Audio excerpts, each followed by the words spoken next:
간절히 기다리는 날이 있으십니까? 사람은 누구나 어떤 특정한 날을 기다리며 살아가는 것 같습니다. 자신의 생일이나 혹은 배우자, 자녀의 생일을 기다리기도 하고, 혹은 결혼기념일이나 또 자녀의 출생 예정일을 기다리기도 합니다. 또 직장인분들은 월급날을 기다리기도 합니다. 학생들은 시험이나 수능, 그리고 합격 발표 이런 것들을 기대하기도 하고, 또 명절이나 연휴 등을 기다리기도 합니다. 그래서 이러한 특정한 날들을 때로는 디데이로 표시하기도 하고 그날을 오기를 바라기도 합니다. 하지만 때로는 그날이 오지를 않기를 간절히 바라는 마음을 가지기도 할 것입니다. 예를 들면 제 딸의 생일이 이제 얼마 남지 않았는데, 제 딸이 한 300일 전부터 자신의 생일을 세기 시작했습니다. 왜냐하면 선물을 받아야 되기 때문입니다. 그래서 아빠 내 생일 며칠 남았어? 며칠 남았어를 계속 묻습니다. 저는 차라리 빨리 그날이 왔으면 좋겠다라는 생각을 하지만 이 아이가 점점 크면 클수록 저는 그 생일이 부담이 됩니다. 예전에는 사탕 하나면 됐는데 이제 점점 이 아이가 크면서 점점 큰 것을 바라기 시작했습니다. 그래서 저는 그 생일이 두렵습니다. 하지만 이 아이에게는 그 생일이 너무나도 기다려집니다. 이처럼 어떤 사람에게는 그 날이 기대되는 날이기도 하지만 어떤 사람에게는 부담이 되고 혹은 그 날이 오지 않기를 바랄 수도 있습니다. 우리는 이 땅을 살아가면서 매일매일 그 날들을 맞이하고는 합니다. 그래서 이 날이 동일한 날에도 불구하고 그 사람의 처한 입장과 상황 처지에 따라서 기다려지거나 혹은 오지 않기를 바라거나 혹은 아예 의미가 없는 날이 되기도 할 것입니다. 오늘 본문인 스바냐서는 포로 전기에 해당되는 유다 요시왕 시대의 배경에 두고 있습니다. 요시야 왕 이전의 유다는 우상 숭배가 최고조에 달할 때였습니다.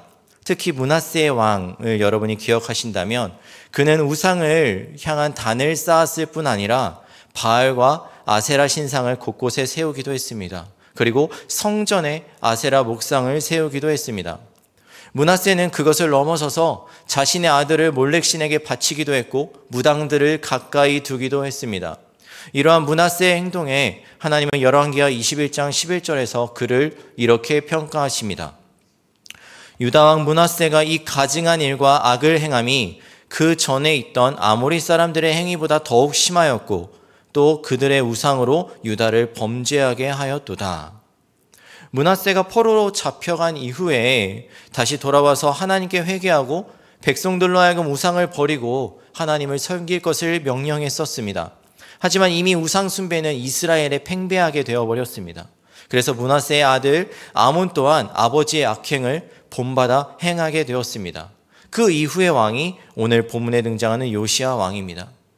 이 시대에 활동했던 선지자가 스바냐입니다. 스바냐는 이스라엘 백성들에게 너희들에게 어떠한 날이 임박했다라고 말하고 있습니다. 그 날은 이스라엘 백성들이 원하지 않았던 날이었을 것입니다. 그리고 생각하지 못한 날입니다. 이것이 바로 소선지에서 볼 수 있는 여호와의 날입니다. 스바냐서 1장 2절 말씀을 함께 읽겠습니다. 같이 읽겠습니다. 시작.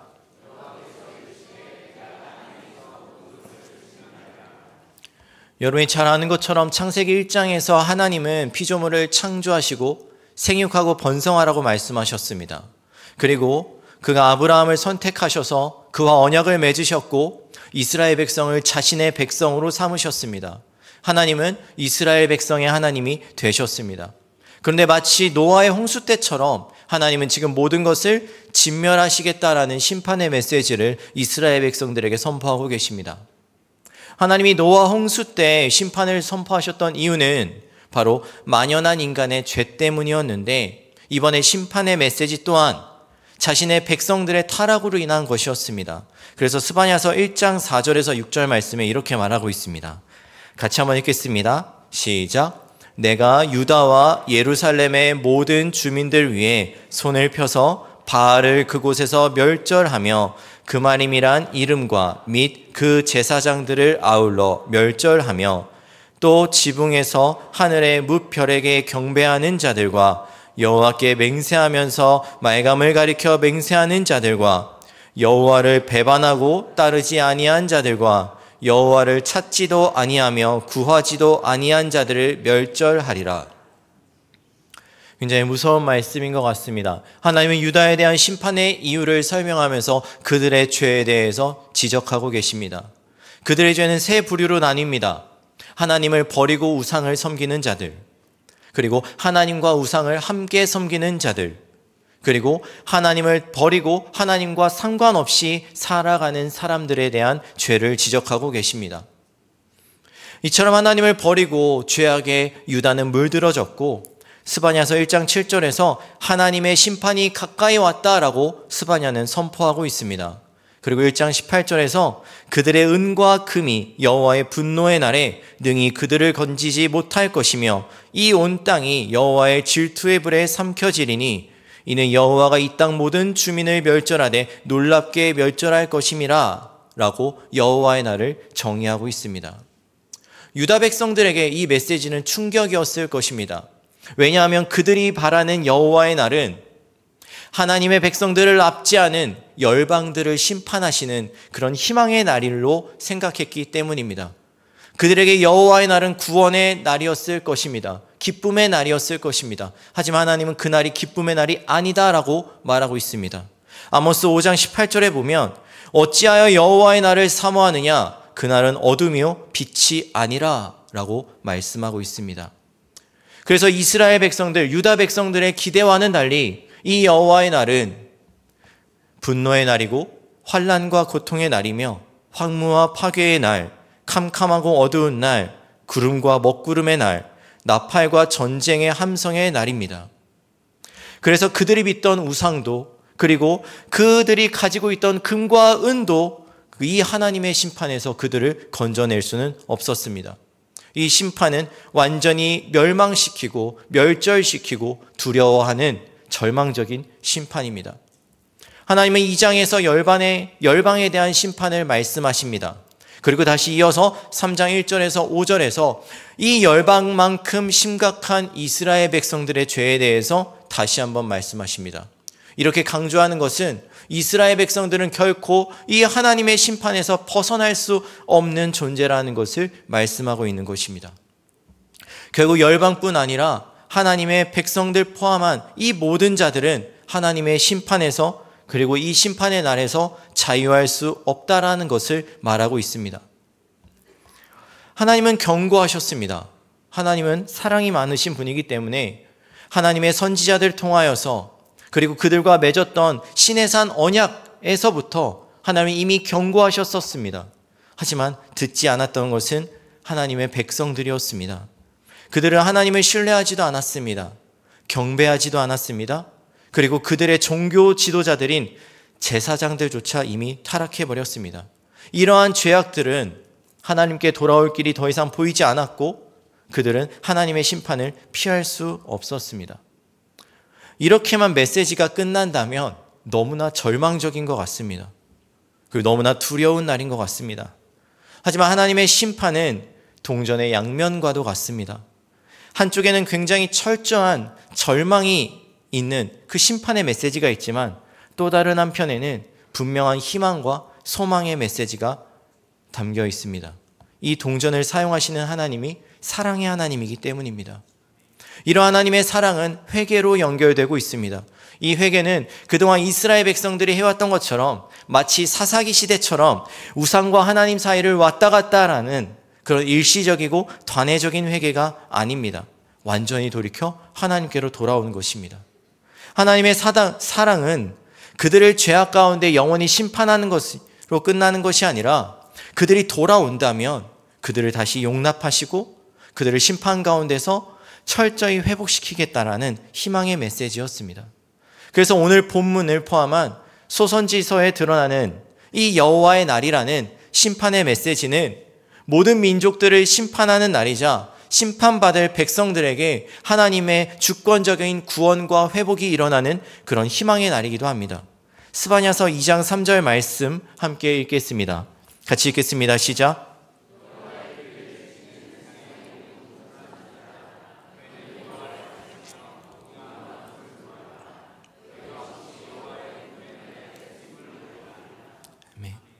하나님은 공의의 하나님이십니다. 그래서 죄를 미워하시고 벌하셔야만 되는 분이지만 그 죄를 스스로 깨닫고 하나님께 돌아오는 자들을 용납하고 받아주시는 분입니다. 마치 신약 성경에 드러나는 탕부 하나님처럼 말입니다. 이처럼 하나님의 진정한 심판의 목적은 자신의 백성들을 멸절하고 끝나는 것이 아니라 그들이 스스로 겸비하고 회개하여 하나님께로 돌아오게 하는 것. 그래서 다시금 자신의 백성들이 하나님을 섬기고 자신의 백성으로서 그 사명에 맞게 이 땅에서 살아가는 것을 하나님은 원하고 계십니다. 그래서 하나님은 이렇게 하나님께 돌아오는 자들, 그리고 하나님을 믿는 신실한 자들을 남은 자다라고 표현하고 계십니다. 그들은 이 심판의 메시지를 받고 자신의 잘못을 인정하게 될 것입니다. 그리고 겸손히 하나님을 찾고 하나님께로 돌아오게 될 것입니다. 스바냐서 3장 14절 말씀을 함께 읽겠습니다. 같이 읽겠습니다. 시작. 시온에 따라 노래할지어다. 이스라엘아 기쁘게 부를지어다. 예루살렘 따라 전심으로 기뻐하며 즐거워할지어다. 이전까지는 굉장히 절망적인 메시지가 있었습니다. 이제 동전이 뒤집어졌습니다. 이제는 소망의 메시지가 나오고 있습니다. 피할 수 없는 이 심판 가운데 하나님의 주권을 인정하고 그분을 믿고 끝까지 하나님께 붙들려 있다면, 끝까지 신실하게 남아 있다면 여호와의 날은 심판과 절망의 날이 아니라 구원과 소망의 날로 다가오게 될 것입니다. 그리고 그들은 그제서야 하나님을 기뻐하고 찬양하게 될 것입니다. 15절 16절 말씀 또한 함께 읽겠습니다. 시작. 여호와가 내 형벌을 제거하였고 내 원수를 쫓아냈으며 이스라엘 왕 여호와가 내 가운데 계시니 내가 다시는 화를 당할까 두려워하지 아니할 것이라. 그날에 사람이 예루살렘에 이르기를 두려워하지 말라. 시온아 내 손을 늘어뜨리지 말라. 아멘. 절망 가운데 그들이 기뻐할 수 있는 이유가 나오고 있습니다. 세 가지로 요약할 수 있는데요. 첫 번째는 하나님이 그들의 당해야 될 형벌을 제거하셨습니다. 그리고 하나님이 그들의 원수를 쫓아내셨습니다. 그리고 하나님이 그들과 함께 하시기에 그들은 더 이상 화를 당할까 두려워하지 않아도 됩니다. 하나님이 형벌을 제거하셨다라는 의미는 그들의 모든 죄가 용서받았다라는 것입니다. 그들이 비록 하나님을 떠나서 죄악 가운데 있었지만 그들이 돌아올 때 하나님은 그들을 완전하게 용서해 주시겠다라고 말씀하고 있는 것입니다. 그래서 남은 자들은 하나님의 심판 가운데에서도 겸손히 하나님을 따르는 자들이 될 것입니다.